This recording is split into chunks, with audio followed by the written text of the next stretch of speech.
E aí, pessoal, tudo bem com vocês? Então, vamos dar sequência aos nossos estudos sobre Idade Média. Nosso vídeo hoje vai ser o oitavo vídeo que a gente está trabalhando, né, sobre essa temática da Idade Média. Eu sei que vocês já devem estar assim, né, cansados de ouvir falar sobre Idade Média, mas pô, é 1000 anos de história, né, cara? Então, estou fazendo o máximo aqui para sintetizar esse período da história, apontando assim os elementos principais. Mas tenha certeza que todos os aspectos que a gente trabalhou até agora são aspectos importantes que podem ou estar na prova de vestibular ou Enem de vocês, tá? Vamos continuar nesse período da chamada Baixa Idade Média, uma fase marcada por transformações, né? Renascimento urbano, renascimento comercial, falamos disso aí na aula passada, formação das universidades. E hoje a gente vai entrar num outro aspecto da Baixa Idade Média, que é as cruzadas. Esse conjunto de expedições, né, religiosas que marcaram aí a história europeia durante mais ou menos um século e meio. Beleza? Bom, de forma geral, o aspecto clássico que provocou as cruzadas é a questão religiosa.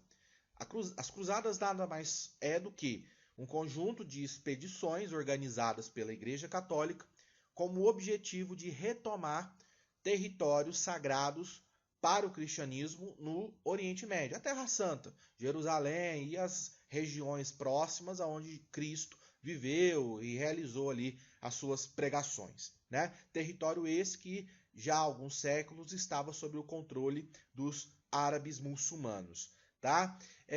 Mas obviamente existem outros fatores e outras questões que impulsionam esse movimento. Não é só uma questão religiosa.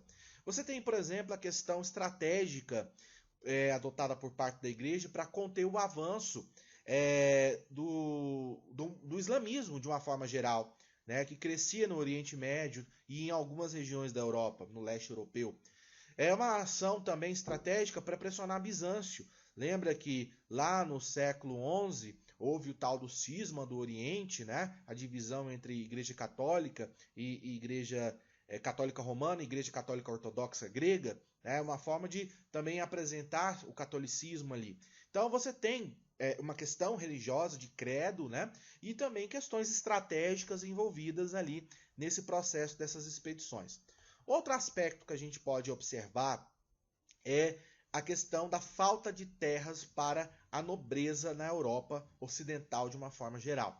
Como eu expliquei para vocês, existia o tal do direito de primogenitura, ou seja, o filho mais velho, né, o primogênito, ele recebia do nobre o título e as terras. Então você tinha uma grande nobreza ali cavaleiresca, né, que não tinha títulos, mas não tinha terras. Eram filhos dos nobres, eram pessoas importantes, mas que não tinha terras, não tinha feudo. Então havia conflitos constantes entre esses nobres sem terra, né?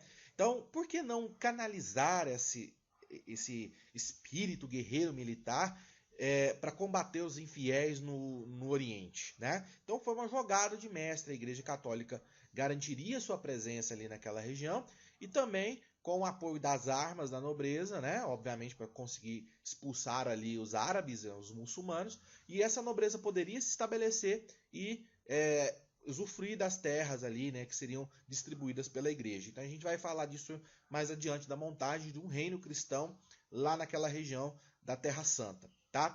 Além dessa questão das terras, que nós podemos destacar também, é a questão comercial, né? As cruzadas, ela também teve um aspecto econômico na sua dinâmica, né?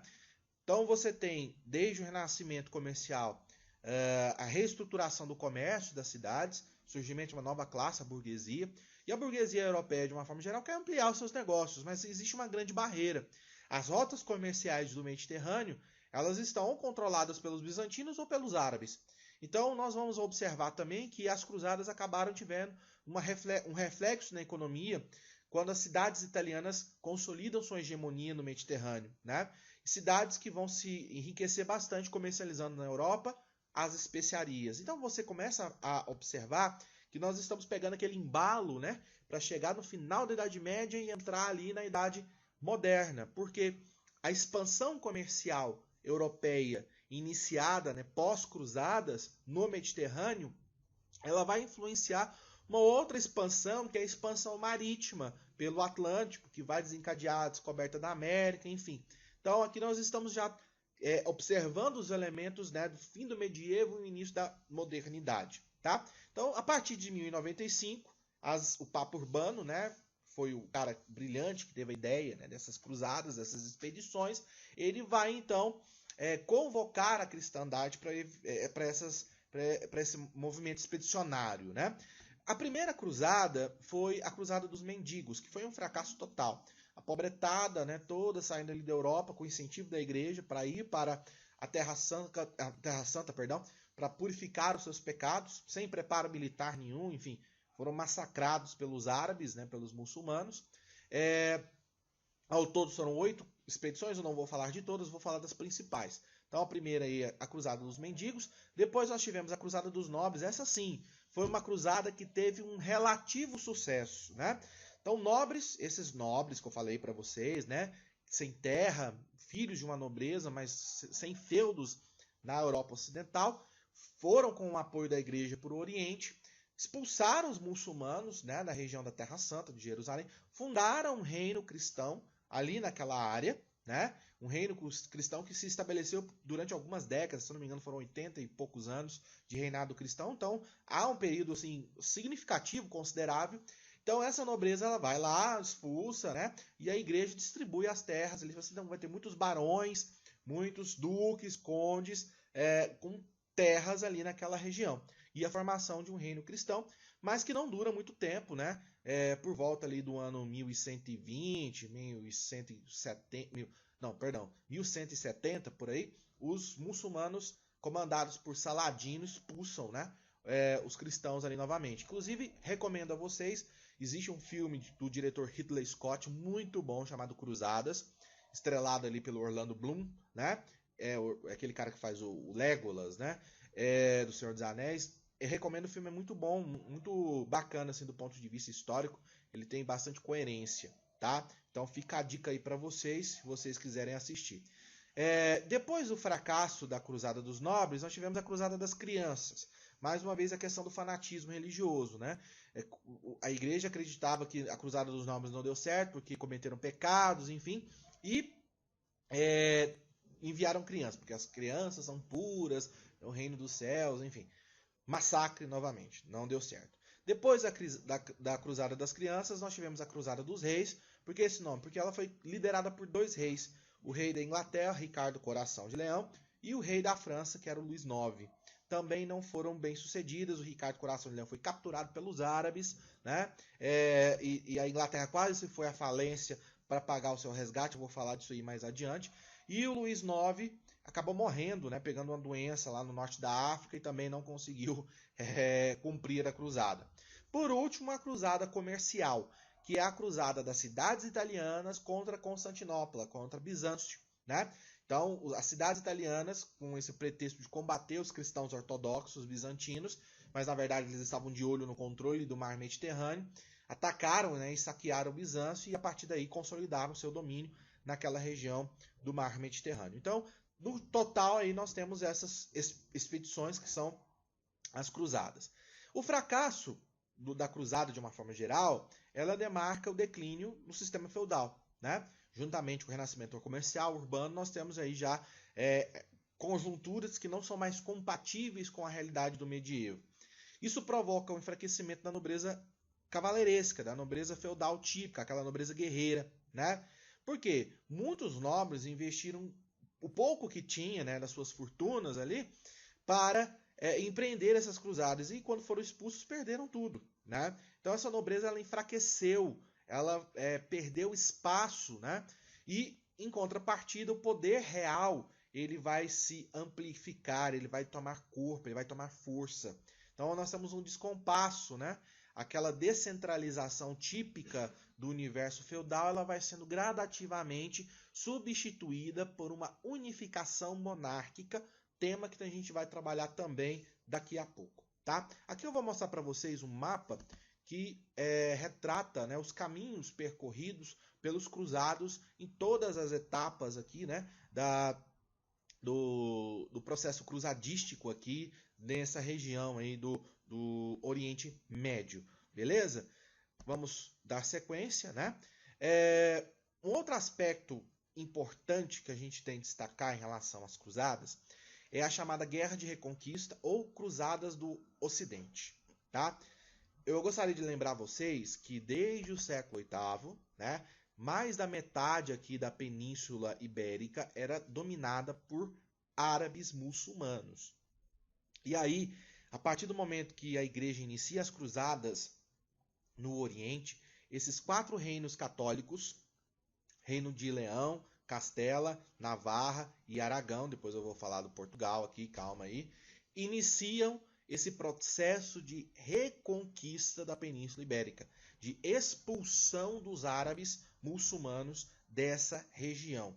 Então nós temos 2 cruzadas, né? A cruzada no Oriente, que eu acabei de explicar para vocês, e a cruzada no Ocidente, que é na Península Ibérica. Tudo bem, pessoal? Então, o início, né, da cruzada no Oriente encorajou esses reinos a expulsar os muçulmanos que estavam ali desde o século VIII. Essa guerra de reconquista ela foi longa. Ela começa ali na Baixa Idade Média, no século XI, no século XII, e vai se arrastar até 1492, quando o último reduto muçulmano, cidade de Granada, perdão, não é Barcelona, é Granada, vai ser conquistada pelos já espanhóis, né? Já havia até acontecido o processo de unificação da Espanha, tá? Esse processo da Guerra de Reconquista, a gente vai ver, inclusive é o nosso próximo assunto, né? A gente vai falar aí das unificações monárquicas na Europa. Ele vai ser de extrema importância para a formação de 2 grandes reinos católicos, que é a Portugal e Espanha, né? Reinos que vão se unificar muito antes da Inglaterra e da França, por exemplo. E esse pioneirismo na unificação faz com que no final do medievo, início da Idade Moderna, Portugal e Espanha se consolidem como as grandes potências navais da Europa, conquistando um império global, né? Os portugueses iniciam as grandes navegações, depois os espanhóis, a descoberta da América, enfim, a integração desse território totalmente desconhecido à realidade europeia. Então, esse pioneirismo no processo de unificação das monarquias ibéricas, provocado, né, pela essa dinâmica da guerra de reconquista no Ocidente, faz com que a expansão marítima ela aconteça, né, no início ali da modernidade. Outra questão que eu gostaria de destacar para fechar é aqui que começa, né? Na verdade, aqui não é que começa esse conflito, Ocidente-Oriente, ele é bem mais antigo que as cruzadas.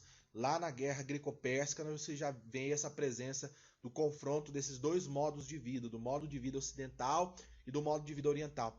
Mas é a partir daqui, né, nas cruzadas, que nós começamos a perceber essa questão do ódio, né, alimentado entre cristãos e muçulmanos, conflitos que vão se arrastando ao longo dos séculos e que temos hoje, né, a releitura, o reflexo dessas disputas, o fundamentalismo, o terrorismo islâmico, os conflitos, as guerras no Oriente Médio, né? Então, é o que eu digo, os árabes estavam lá de boas, né, quietos na deles, né? Tinham ocupado aqueles territórios ali depois da queda do Império Romano, enfim, e do declínio do Império Bizantino, e aí os cristãos foram lá, né, cutucar a onça com vara curta, né, e aí essa série de conflitos que acontecem aí aos séculos, e aí nós ainda estamos vivendo, né, reflexos desses conflitos na contemporaneidade. Então essa questão do conflito Ocidente-Oriente, ela é muito mais antiga, né, a treta é muito mais séria do que a gente imagina, beleza? Eu vou encerrar por aqui, né, essa aula sobre cruzadas. No próximo vídeo nós vamos iniciar a formação das monarquias centralizadas na Europa. Beleza? Tudo bem? Então